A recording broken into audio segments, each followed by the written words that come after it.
Hello, welcome to the FLF podcast, where we explore the journey to wealth, freedom, and building powerful networks.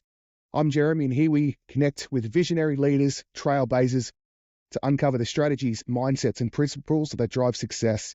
Whether you're scaling your wealth, expanding your freedom, or forging influential connections, you're in the right place here. I'm here with my co-host, Jason. Let's get started on today's episode, when and how to start your property investing journey. So how are you today, Jason? Great question. I'm fantastic.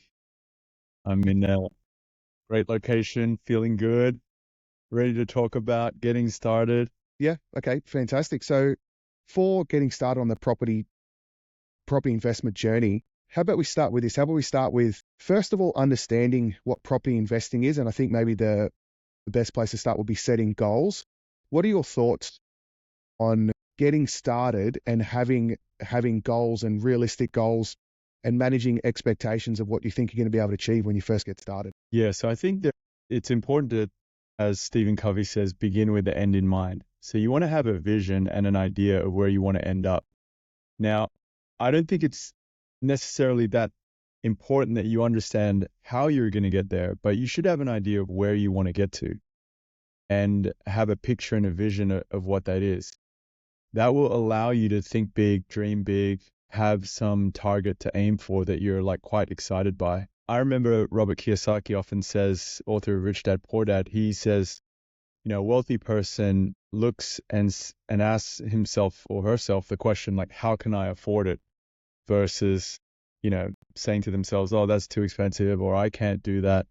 And that open-ended question, how can I afford it, starts to get your brain working, and in your imagination, your subconscious, and having a picture and an idea of what you want to work for, I think is super important. So you start with that, and then you work your way backwards. So you start with that, and then I would say part of the exploration process is to find out people who've done something similar, because you'll often find that, getting to whatever that number or that picture or that destination, since you haven't been there before, might make sense to find a guide, somebody who's been there and done that, and you might find that your preconceived notions for how to get there, might be blown out of the water. So that would be my initial advice. How about you? Like, what's your thought on that? I think we're very much on the similar vein in regards to how to get started and setting goals. I think it's possibly, it's definitely a lot easier for us now. We can talk about this. We've done it. We've invested in things. We've run projects, and we're speaking from a position where we know the outcomes of certain things. What happens when things go well? What happens when things go bad? So it's easy for us to start. I'm trying to think for someone who, let's say, for example, someone who's been working and they've got a job or a business and they've been saving money, and their goal is to get a 10 to 15% return on their money. Let's say they've got $500,000 saved up in the bank. What would you recommend for them? Where should they go? Where should they start reaching out to? And what level of education do you think these people would need to get started before they choose to partner up with someone and invest, whether for themselves or with someone else doing it for them? Yeah, I think education is important, right? Like financial literacy, education, having a framework and an understanding is going to help you. So you need to be educated and continue to pursue that education.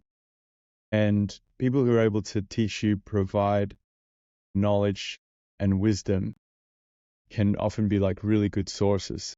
But financial literacy and like an understanding from education is going to be really foundational to help you make better decisions.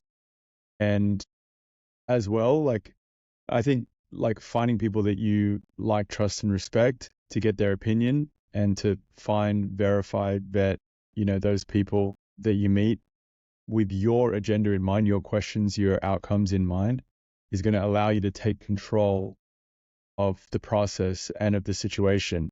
And it's going to allow you to make better decisions. But I would say like that's a very basic like starting point. But what about for you? Like, what would you say? I really think that in terms of education, they don't necessarily need to know exactly what the person is doing. Like they don't have to have a deep understanding of the professional they're going to with that investment. I'm talking from a framework if they get someone to help them. If they want to do it themselves, then they absolutely need to bury in. They need to get themselves educated. They need to not look at free media because that can be skewed. They need to find some courses and find some mentors and get themselves educated if they want to do it themselves.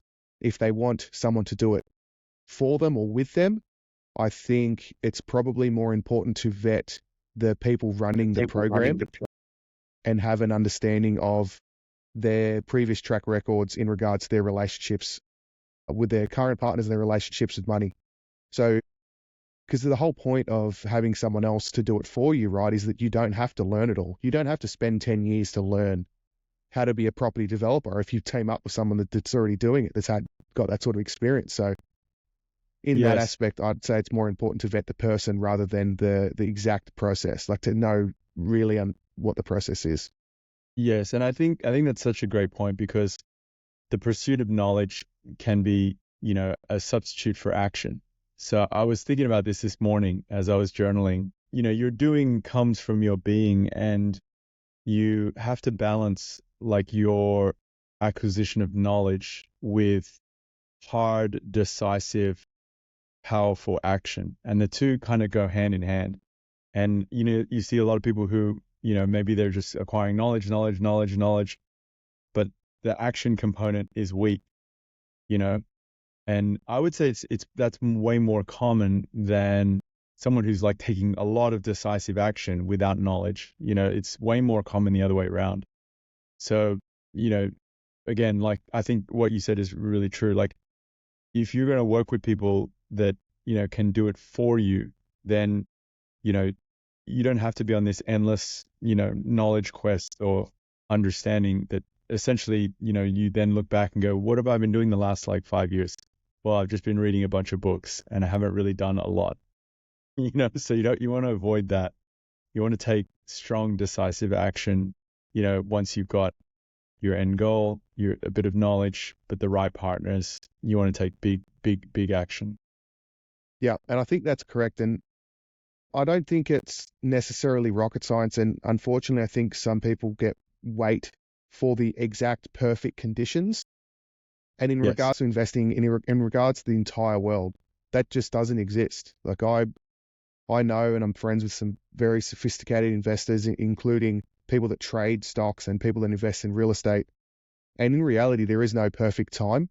So what advice would you give to people that's thinking about investing and possibly thinking that it's not the right time, or the interest rates are going up or going down, so there's these reasons I'm not going to do it, I'm going to do it later?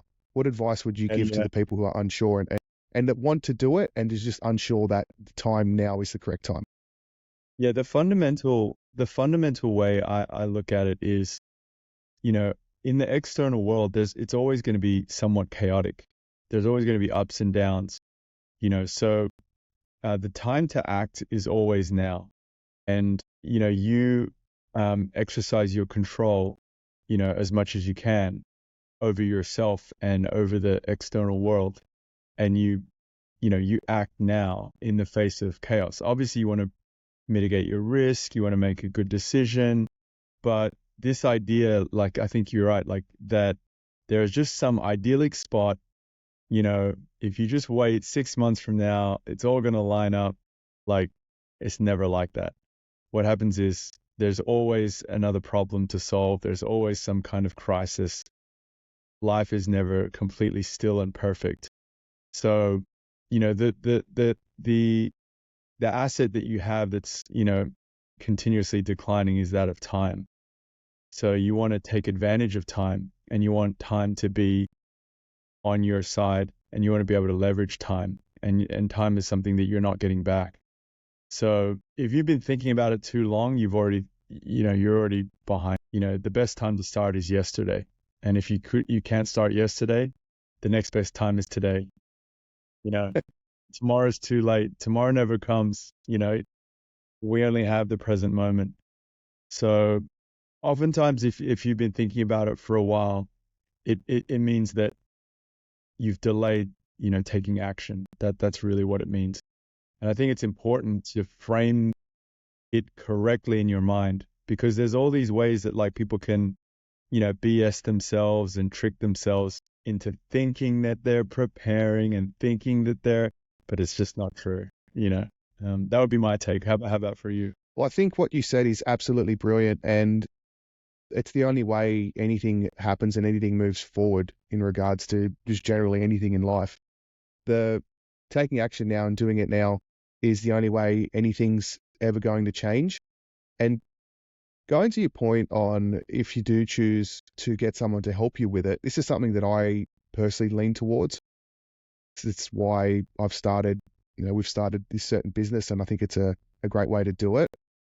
I think the benefit of that is that when you are using the time and you've got that cash or equity that you're choosing to invest in something, you can use that time while that money's working for you to become better at what the reason is you got that money in the first place. So let's say you've got a small business, or you've got a job, you're a C-suite executive or something, whatever that is, it enabled you to get that money. You can double down on that while your money's working for you, protected by the team.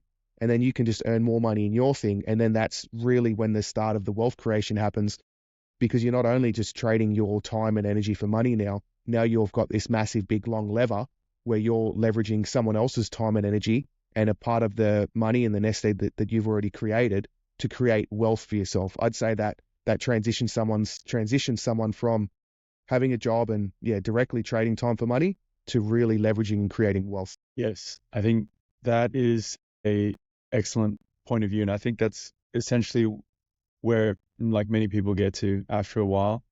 They recognize that they have finite time, finite energy, and need a good team, need good leverage, need to be able to figure out obviously what to double down on.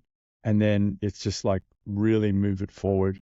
So yeah, I think absolutely anybody who's lived long enough starts to feel that, and then, look for that.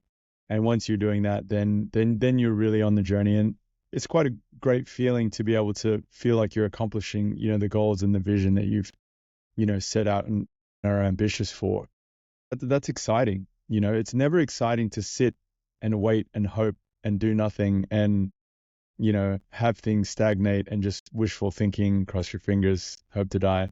That's never exciting. But, taking big action and moving forward on your biggest hopes and dreams is energizing, and powerful. Yeah. On a holistic process, I'm going to summarize a few things of what I think we've spoken about and what I think a journey would look like for a typical person getting started in real estate investing. So you've got let me just go through my notes here. So it's someone who's saved up some money, got some money in super or has some equity. They choose to do something with it. They get themselves educated to a certain level, and they choose the vehicle which that's going to be. Let's say for this example, this is going to be property. They find out about it. They do some research about who the people they want to partner with or what is the vehicle they would like to invest in at the same time as they're figuring out how the vehicle works. They set up a goal for themselves and then move forward and reach out to the people and then see if their goals align with the people that they've reached out to and what they're offering. Is that sort of, how would you summarize that for people to understand? So what I'm looking to achieve is I'm looking to achieve an understanding of a person that's just getting started, what it looks like from basically the very start up until they deposit the money or make the purchase, or pretty much all the way through to halfway through the process. So they've got their money invested, the project's underway. Could you maybe summarize what that would look like for someone getting started? Yeah, I think if you have a goal in mind and if you have a goal in mind, then you want a very clear blueprint for how you're going to achieve your goal. So, if we're talking about real estate as an asset class and understanding like how to, build your wealth and, achieve freedom and to achieve like your goals, like with real estate, there's a certain amount of leverage that comes with working within that asset class and, working with developers like us or like someone else and, having a blueprint and an expectation for the returns you'll get and what you'll achieve, that helps to plan out and see that you're on track, like with your plan and with your planning. So that's going to give you confidence. It's going to give you, you know, a sense of great energy and accomplishment, like as you're progressing. So I think that is like really what you want to be doing, is like you want to be following the plan that you have for yourself that you're trying to achieve, and being in alignment together, like with the people that you're partnering with, like as an investor, and in that. So I think that's how I would summarize it. It's, to really break it down, it's just having a good plan and finding people that align and can help you achieve your goals, having a good blueprint. That's how I see it at a very, very simple level. Yeah. Because I think it is simple at the end of the day. That the whole reason is that you're partnering and get started in the property investing journey is you're leveraging someone else's time and experience. So you don't have to do it. You don't. The benefit of that is they've made the mistakes with their own money. They've made the mistakes and cost them time and done things, and you can continue doing what you're doing, and they can do what they do best, and you can share in the benefits and share in the rewards. Yeah, exactly. It's definitely a positive sum game. It's definitely a mutually beneficial, like win-win journey to work with the right people and essentially like have a done for you service, so where you can focus on, the things that grow, you can focus on the golden goose, as it were, and find like, done for you, like service with like essentially like high quality partners and move things along. So yeah, absolutely. Yeah. Because I think sometimes people can get caught up when they're getting started in the overflow of information, the amount of stuff that's out there. I think if they can put themselves in the understanding of they do the right thing, they find the right people, they educate themselves enough, and then put themselves in the emotional state that they'd be when they get that money back plus their return. So that's the payoff, that's the reward. And then what's that going to do for that person, for you and your family, for the listeners? If hopefully it all works out and you get your money back, and then, oh, wow, I just made this much percent return on the money while I was at work.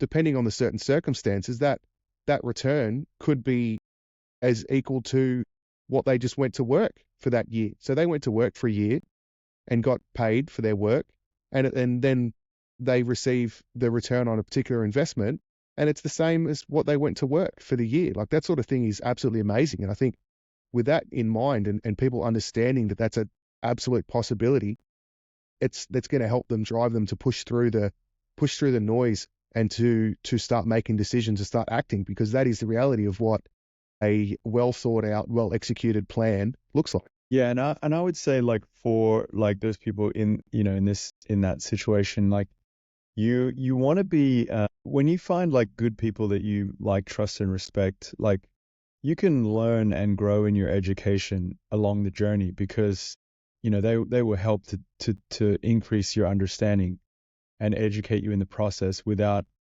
feeling overwhelmed, and having it be clear and and simple, so you're aligned and you know what it is that you're accomplishing. And I think that's like a really important piece. Like you should be growing not just your wealth, but your knowledge base, your skill base. And if you're working with the right people, that's going to happen. This idea that, people in investing, in investments and development, are using like high language, technical language that makes everything confusing. Like, I think like that's very outdated. And, nowadays should be very easy to, acquire the information and the knowledge, but a good advisor, a good team member, a good, investment team, like with you, should be able to walk you through, almost like handhold you and walk you through like that process. And that's going to make it feel, less daunting, more simple, because it could be that the thing that, you're excellent at and make money at, is slightly different to, being a developer or being in the investing game. Otherwise you would have been, a developer or an investment manager, fund manager. So I always think like find people that you like, trust and respect, that you can learn from like as you go, and that's going to make you stronger and, feel more capable and competent. It's going to prepare you, and probably you'll hit your wealth goal, you'll hit your, your vision for freedom, and then you'll set a new one, and that'll be like super exciting. My view, and I think our view is like we want to like is all about like long-term like relationships and long-term compounding effect of working together, doing business together, friendships and relationships. So you can, in the same way you can make and find like a a good wife, a good woman, and she becomes your wife, and then she benefits your life for the rest of your life. You could probably do that with finding like a good team and good advisors. So it's a very similar process. I would say go on a few dates, Yeah. get to know each other, see if your goals align, and that's going to make the process like so much better. Yeah, I think that's an absolute analogy. The same way a good wife or a good husband can magnify a person's life to an amazing extent. A good partnership can do the same thing. I'm friends with professional real estate investors. Some of these guys have been working with the same people for 30 years, 25, 30 years. And Yes. I see these, and I actually ask them. I say, how did it work? How did you guys foster that? Like, I'm not even old enough to have a professional relationship with someone that long yet. And I love learning from these guys and trying to emulate that and providing that experience for clients and customers. And I think if anyone's doing something and they're trying to explain it to you, if they can't explain it in a way that a 10-year-old would understand, I don't think they understand it themselves. Yes, I've heard Robert Kiyosaki talk about that and a few other people. It's like complexity is more so like a sign of misunderstanding and stupidity. I think so, yeah, because with added complexity, there is like I don't know what you'd call it, like the person just sort of blanks out and just, oh, this guy's using big words. He might know what he's talking about, but I don't want to sound silly by asking questions because I don't even know what that word is. I think that's used sometimes by self-proclaimed industry experts to sort of portray a knowledge. It's like, haha, I've got this education, but I truly believe, like I said before, in reality, if you can't explain it to a 10-year-old, you don't understand it yourself. Yep, fully agree. Totally agree. Yeah. So I think we've had spoken about a few things. We were a little bit short on time today, but that's okay. We've got a plan. We've discussed a plan for the people, how to get themselves educated, what the journey basically looks like roughly as a whole. Do you think there's anything else someone just starting out in property investment would need to know to make the decision to go ahead with investing in something? Yeah, I think one critical step is like thinking about it and talking to someone about it can be like two different things that like can be a catalyst.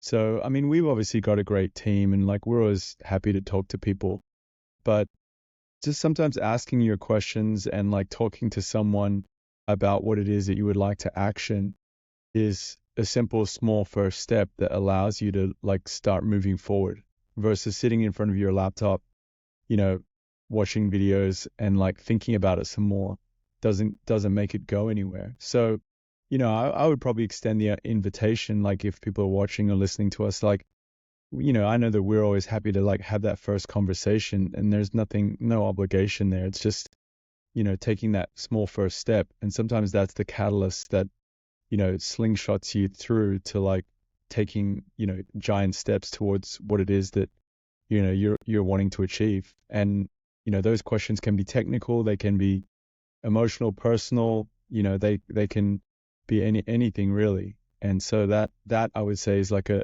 good thing to put out there into the world. Okay, I think that's 100% correct, and also a fantastic thing to finish on. So I invite any listeners, if you got value from this, subscribe, share it around. You can connect with us on social media or go on our website.